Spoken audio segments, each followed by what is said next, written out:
Hello and welcome to my English class. I am Vicky Bhardwaj. आज हम class 11th की book snapshot का lesson the address पढ़ने वाले हैं। This is a story of a daughter जो हॉलैंड में युद्ध के बाद अपनी मदर के बिलोंगिंग्स को ढूंढने के लिए निकलती है। ये लेसन जो ऑटोबायोग्राफिकल अकाउंट है जो मार्गा मिन्को ने लिखा है। इस चैप्टर की बैकग्राउंड ये है कि हिटलर के जो नाजी सोल्जर्स थे वो ज्यूइश लोगों को पकड़ पकड़ कर कॉन्सेंट्रेशन कैंप में भेज रहे थे। स्टूडेंट्स, कॉन्सेंट्रेशन कैंप बेसिकली वो जगह होती है जहां पर लोगों को टॉर्चर किया जाता है। So students, let's start the chapter the address. So this chapter starts when narrator उस जगह जाती है जहां पर उसकी मदर्स की बिलोंगिंग्स रखी होती है। व्हेन शी गो देयर, और जब वो एक घर के दरवाजे को नॉक करती है, then a women come out. तो नरेटर उस लेडी से बोलती है कि I am a S daughter. Women उसे देखकर कहती है कि I don't know because I don't recognise you. Narrator को ऐसा लगता है कि शायद उससे गलती हो गई है और वह शायद गलत एड्रेस पे आ गई है। और फिर जब वो उस वुमेन को ध्यान से देखती है तो उसे लगता है कि वो तो बिल्कुल सही जगह पर आई है, because that woman are wearing green knitted sweater जो उसकी माँ का ही होता है। पता लगता है कि वो सही एड्रेस पे आई है। तो देन शी सेज कि वह इतनी दूर से ट्रेवल करके आई है, so I need to talk to you. तो वो लेडी कहती है कि तुम वापस आ गई, मुझे नहीं लगता था कि तुम कभी वापस आओगे। यानी कि उस लेडी को ये नहीं लगता था कि कॉन्सेंट्रेशन कैंप में जाने के बाद उस लड़की की फैमिली में से कोई भी सरवाइव करेगा। तो देन नरेटर सेज कि हाँ, मैंने सरवाइव किया और मैं वापस आ गई हूँ। तो लेडी कहती है कि तुम मेरे पास आई हो, लेकिन मुझे तुम्हारे से बात करने का अभी टाइम नहीं है। And she shuts the door.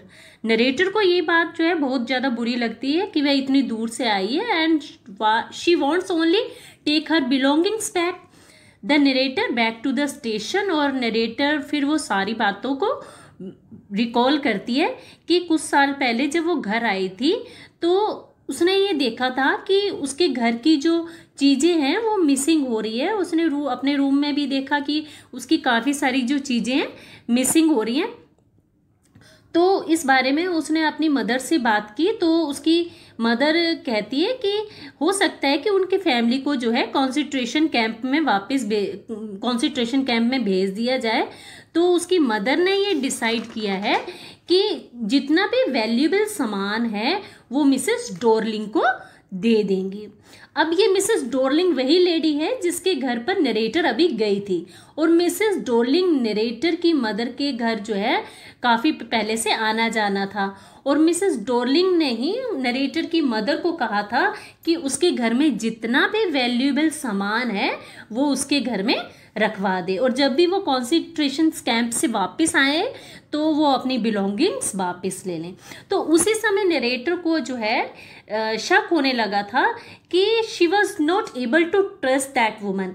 तो ऑथर जो नरेटर है वो उसकी मदर उसे समझाती है कि तुम्हें मिसेस डॉर्लिंग के बारे में ऐसा कोई बात नहीं करनी चाहिए। वो तो कितनी ईमानदार लेडी है कि वो हमारा सामान जो है, इतना वैल्यूएबल सामान जो है अपने पास सेफ कर रही हैं। और लेकिन फिर भी नरेटर की माँ जो है नरेटर को कन्विंस नहीं कर पाती।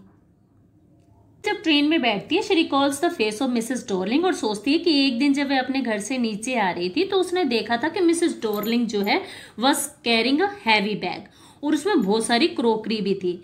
और वो ये सोचती है कि मिसेस डॉर्लिंग इतना भारी सामान जो है ढोकर कैसे ले जाती थी। तब उसकी मदर ने ये बताया था कि Dorling lives in a Marconi street, house number 46। और उसे ये भी कहा था कि इस एड्रेस को वो हमेशा याद रखे। जो नरेटर है presently lives in a rented apartment, और वो जो नरेटर है वहाँ अपने घर पहुँच जाती है।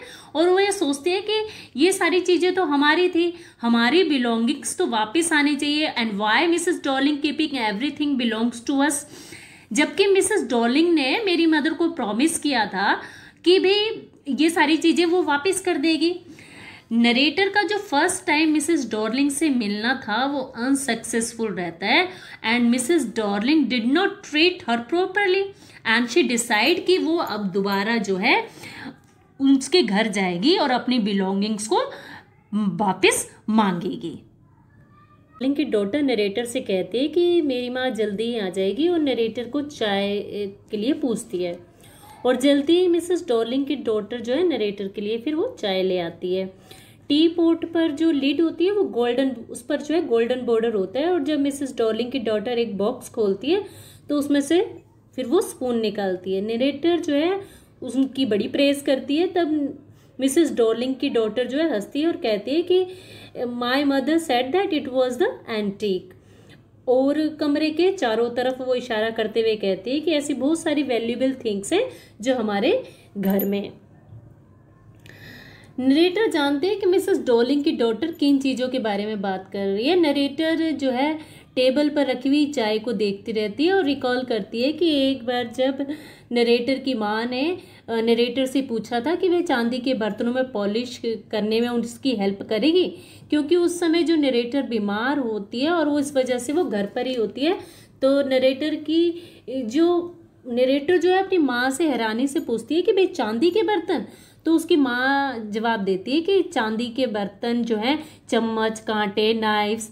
तो हालांकि इसके नरेटर के लिए हैरानी की बात होती है कि वो जिन बर्तनों में वो खाना खा रही होती है उसे ये नहीं पता होता कि वो जो है चांदी के हैं।